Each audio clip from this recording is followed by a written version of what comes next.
Hey everyone, welcome back to the Hardware News Recap of the Week. We have a good episode for you today. First up, the stock of the 50 series, or the lack of it. Secondly, the stock of NVIDIA.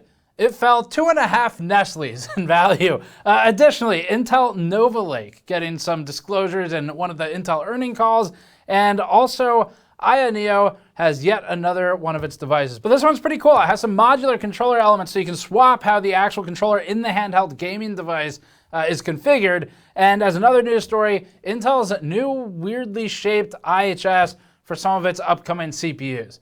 Let's get into it. Before that, this video is brought to you by the Antec Flux series of cases. We previously benchmarked and independently reviewed the Flux Pro case and found it to be one of the best cases we tested last year. The Flux Pro features the modern trend of wood accents while also focusing on a high airflow design. We found its performance to be among the best in our thermal testing. The case also has a number of ease of installation features to make assembly and cable management easier. Learn more at the link in the description below. All right, first up, we're going to briefly go over the RTX 50 supply story again. It's been developing a little bit. We have a whole separate video on it if you haven't seen it. It's called Paper Launch. I actually loved working on that video. It's really fun. Script was fun to write, and there's some interesting information in there. Plus, we got to just do the catharsis of digging through internet comments for people who went through the same thing we did when we were trying to buy cards. Anyway, it's a really fun video. You should watch it if you haven't. So, some developments. We were speaking with a system integrator, and the system integrator noted to us that their cost for some of the 50 series GPUs from partners is actually higher than the MSRP is for these initial units. Now, it's not going to be true long-term from what we understand, but with things like air freight, for example, these lower volume of cards, the cost actually exceeds MSRP, and that is getting theoretically applied to the consumers in some capacity or another. But just gives you more of an idea for how much of a scramble it was for launch. In addition to that, an NVIDIA employee sent us a photo of a sign in front of the NVIDIA store. We're not going to show it just to make sure NVIDIA can't use their AI tracking that they definitely have everywhere in the building. We're not going to show it, but I can confirm that the NVIDIA store for employees inside the campus has a sign that says there will be trial by combat for NVIDIA employees to get 50 series cards. Now, to be clear, pretty sure that's a joke. It might not be, but I'm pretty sure it is. PR is going to love that. Anyway, the point is, it looks like none of the 50 series cards were made available for employees, which probably is the right move, just considering how low the supply is right now.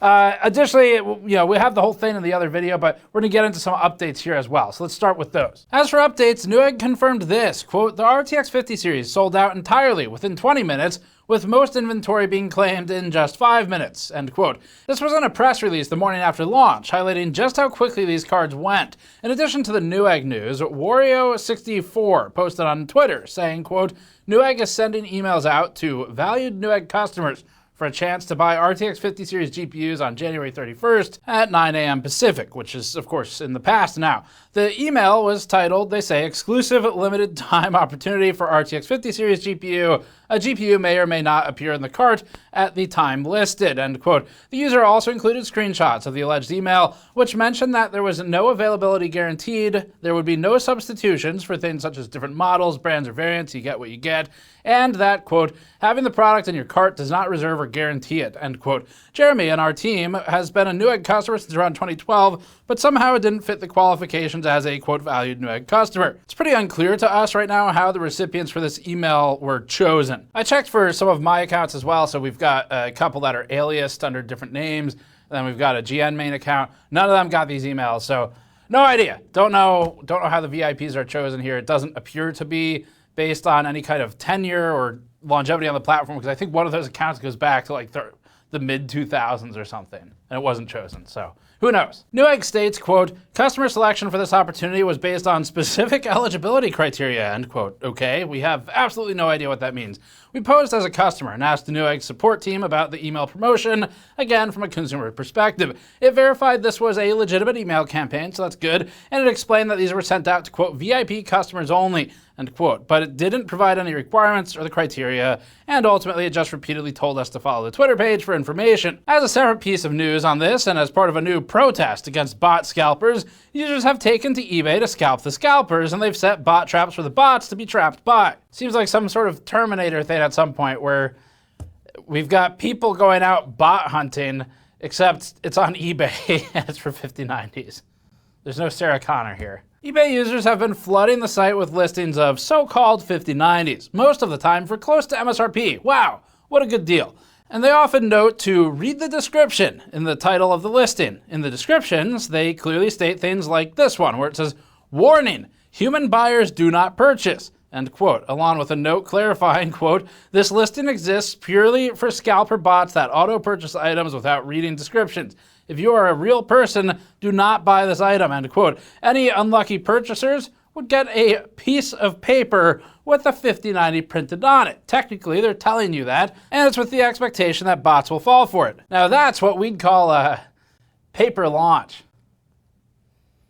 Do you see? With all these bot traps currently set, remember to pay close attention and practice extreme caution with unverified sellers. High demand and terrible supply lead to an increase in overall scammers in the space, and there's a lot of them out there right now. Also, as found by watching_events on Twitter, Overclockers UK released a statement saying, quote, "Our current stock for the 5090 and 5080 graphics cards has been sold out and we've ceased pre-order. Due to incredibly high demand and limited stock, all 50 series cards sold shortly after launch with some pre-orders taken in restricted quantities. Our ETA for stock is as follows. RTX 5090, 3 to 16 weeks. RTX 5080, 2 to 6 weeks. If you have not received a dispatch confirmation email, your order is now in a pre-order queue," end quote. And so as we said in the last video, with Chinese New Year happening basically now, the capability of factories to put out any kind of high volume of these cards is going to be diminished. It's going to slow the ability to restock quickly other than whatever's in the in the shipping queue already. And it appears like NVIDIA really wasn't prepared for this launch, and ultimately it just sort of increases consumer frustration across the board with the 5090 launch especially. All right, next one. While on the topic of NVIDIA's cards, Video Cards notes that the 5070 Ti now has a date attached to it. The claim states that reviews are coming out February 19th and sales of the card start February 20th. As a reminder, the 5070 Ti will have an MSRP of $750. The 5070 will be lower than that. We don't have a ton of information on timing for that yet, at least nothing that we've heard officially. And then for the 5070 Ti, it's 8960 CUDA cores, base clock is advertised as 2.3 gigahertz, and boost of higher than that at 2.45. The 5070 Ti will have 16 gigabytes of GDDR7 and a 256-bit memory bus with a 300-watt TDP. We'll do one more video card story while we're on their site anyway before we get to the register for the next one. So in this one, Intel is releasing a special edition SKU that they're calling the Intel Core Ultra 5 230F. I had to look at the name. It's, it's Intel, so. The CPU will reportedly only be available to the Chinese market and will be shipped in Intel's black box packaging, which is used to notate special models of the product.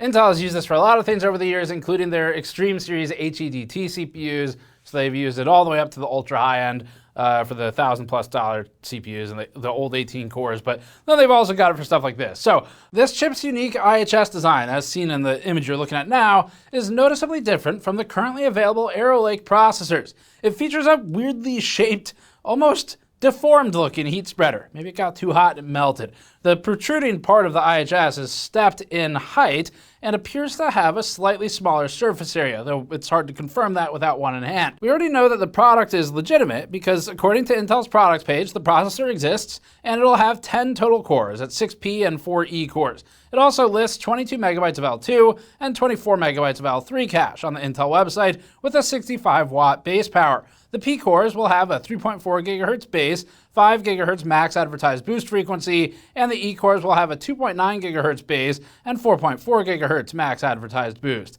It'll also be supported by the same LGA 1851 socket and motherboards that support other Intel Core failure processors like the ones we reviewed a couple months ago and no one bought. Video Cards notes that, quote, the CPU is now listed in China for 1,999 renminbi, approximately 275 USD with taxes, end quote. The chip is most comparable, we think, to the Core Ultra 5 225F, which is currently released, but not yet made available by retailers. This may be getting OEM distribution first. The main differences, aside from pricing and availability, include a 100 megahertz increase in E and P core base and max frequencies, and an increase of 4 megabytes in the L3 cache for the 230F.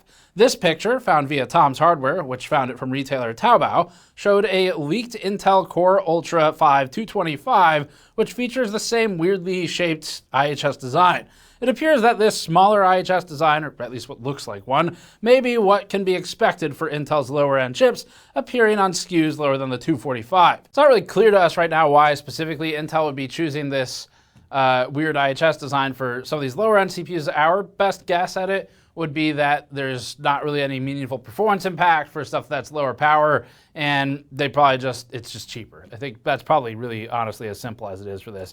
But we don't think it'll have any significant impact on performance, especially because these are going to be lower power anyway, so any impact would be probably pretty irrelevant. That's our best speculation as to why Intel would be doing that. Up next, ASUS leaked an AMD security vulnerability, and this is reported by the Register. So ASUS leaked an AMD microcode vulnerability in a recent beta BIOS update that ASUS posted to its website.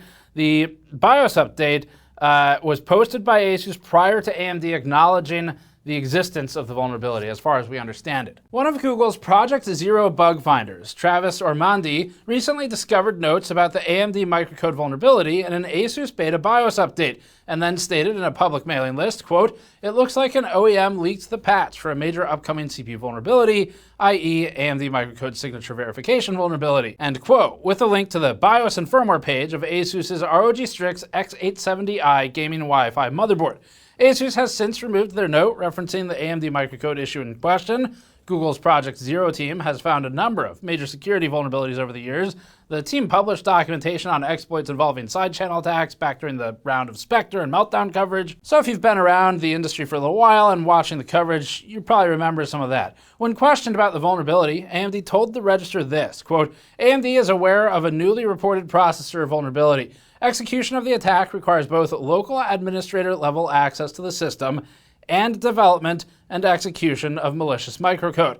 AMD has provided mitigations and is actively working with its partners and customers to deploy those mitigations," end quote. AMD also expressed, quote, "plans to issue a security bulletin soon with additional guidance and mitigation options," end quote. TechSpot notes that this isn't AMD's first time dealing with security issues in their processors. TechSpot pointed back to SyncClose. It's one of the ones we've covered on this channel a while ago now, and a couple of others. They also point to CTS Labs, and Spectre is the big one that I remember covering personally, where that kind of happened around the same time as Meltdown. It was a big deal at the time if you didn't hear about it, because between Spectre and Meltdown, it was like the answer to the question of, am I affected, was yes.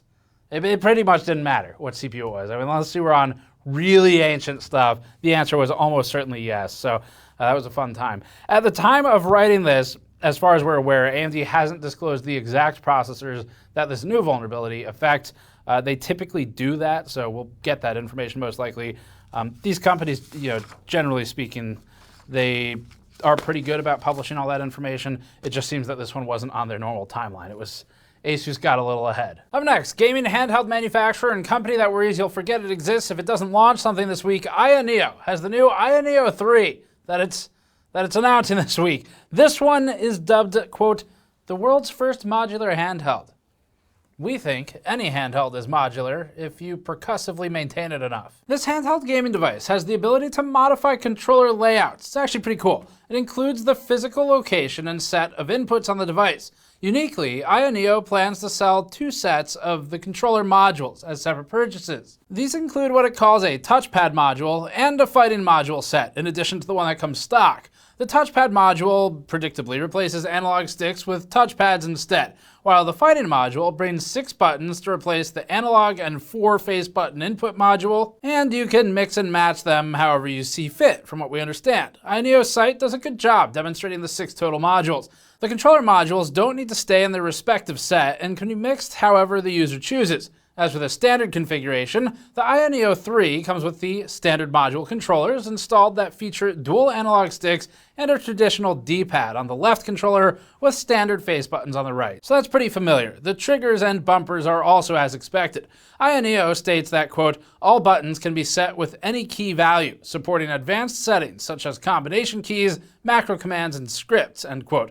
The screen will come in a few different variations. Some of them are OLED, some are LCD, and refresh rates range from 60 Hz to 144 Hz, although they all will share a 7-inch touchscreen and what Ayaneo calls a 1080p golden resolution. Somebody tell Tool so we can get their news on 1080p and 2. For specs, the device will either come with an AMD Ryzen AI 9 HX 370, which is a name, or an AMD Ryzen 7 8840U for the processor, which is a different name, depending on the SKU, as well as LPDDR5X 7500 RAM and a 2280 M.2 SSD option. The storage combinations go from 512 gigabytes up to 4 terabytes. For connectivity, the Ayaneo 3 will include 2 USB 4 ports that support DP, an Oculink port, a microSD slot, and a 3.5mm headphone jack. Retail pricing widely varies and ranges from $900 to one RTX 5090, or $2,100,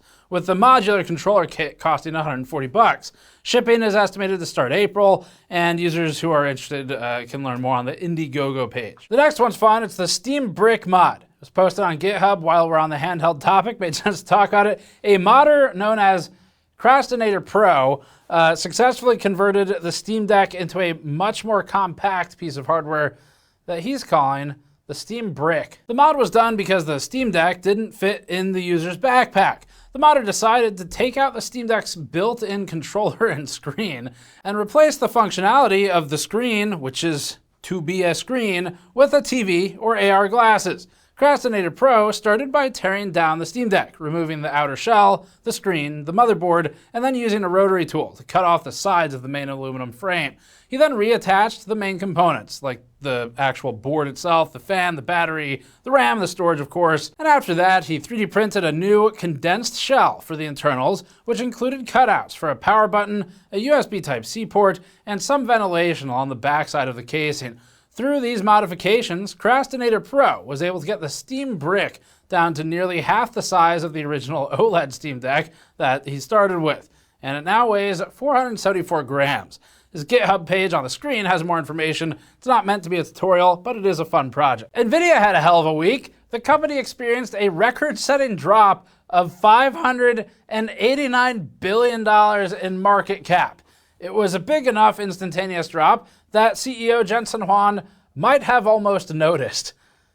The company's, it's worth lots of money. It's like the money doesn't mean anything. It's unfathomable amounts of money, to quote Markiplier. So after Chinese startup DeepSeek launched its services and made announcements for their newest R1 AI models that it claims to be comparable to other AI models, NVIDIA's stock took a dive.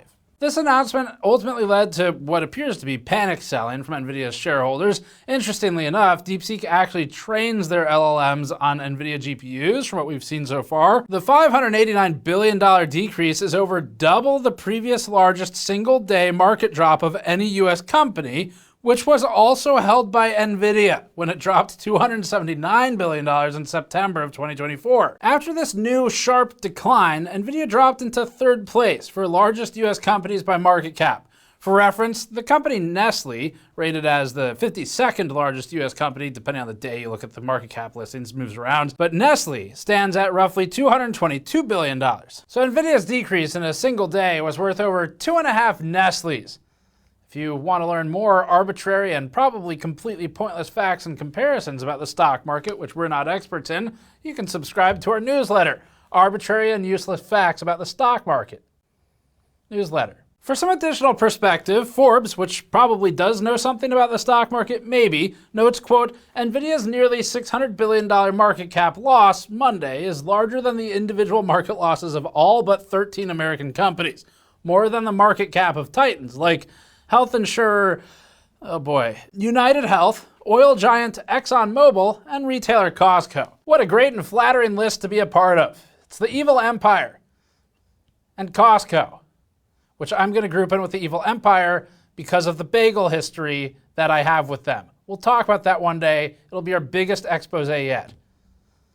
The short version is that they didn't let me leave the store because I didn't have enough bagels in my cart. But I did pay for sufficient bagels to leave. I just wasn't allowed to. Grudge bagels aside, found by Tom's Hardware, former Intel CEO Pat Gelsinger, and guy who said this, Papa's here, was quick to make a LinkedIn post where he stated, quote, the response to DeepSeek has been fascinating to watch, And I would suggest the response misses 3 important lessons that we've learned in the last 5 decades of computing, end quote. Gelsinger went on to define these 3 lessons from his viewpoint. These included what he calls computing obeys the gas law, engineer is about constraints, and, quote, open wins, in more detail in his post. The key takeaway from Gelsinger's post was, quote, the market reaction is wrong, lowering the cost of AI will expand the market. Gelsinger said that today he's an NVIDIA and an AI stock buyer and is happy to benefit from the lower prices. Now, Tom's Hardware also pointed out in a separate post that users of DeepSeek's new LLM may be subject to an extreme level of data mining and data harvesting. These concerns come from DeepSeek's privacy policy page, where the company says it will collect everything. Maybe not a surprise, but it's still important to know. The page also mentions using information from other sources, and DeepSeek explains that advertisers, measurement, and other partners share information with us about you and the actions you have taken outside of the service, such as your activities on other websites and apps or in stores, including the products or services you purchase online or in person. Unfortunately for us, this isn't something we have to be concerned about because a US company already does that to us, and it's Adobe. I want to be clear that was a joke. You should always be very concerned and particular about your data privacy on the internet. It's not going to do anything, but you should be concerned about it. Look, I mean, it's very important. It is also very easy to just throw your hands up and be like, I literally can't use the computer if I care too much about this. That's where it is.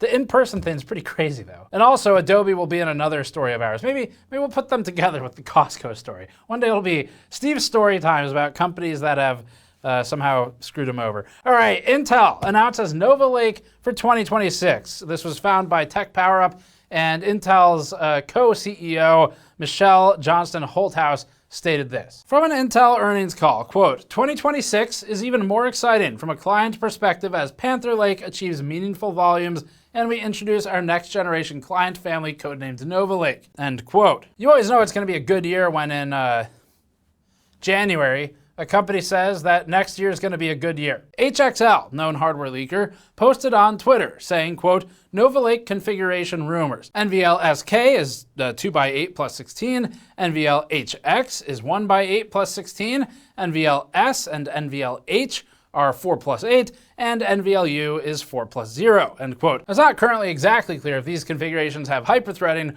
or if it's 2 sets of P-cores. Intel just gave up hyperthreading on pretty much all of its stuff that we're covering, actually all of its stuff that we're covering. So we'd assume they'd continue to go in that direction. 0E cores is interesting. This is something that Intel has sort of somewhat recently started doing again, where it's got the 14th gen processors, the i9-14901E, confusingly, contains 0E cores. The E means there's no E, I guess. All right, so that's it for this one. Thanks for watching. As always, we've had a lot of fun on the content the last week, especially. So some of the 50 stuff, I mean, you know, good or bad, it's been fun to think about the things going on in the industry. Some really cool content coming up with pre-builds.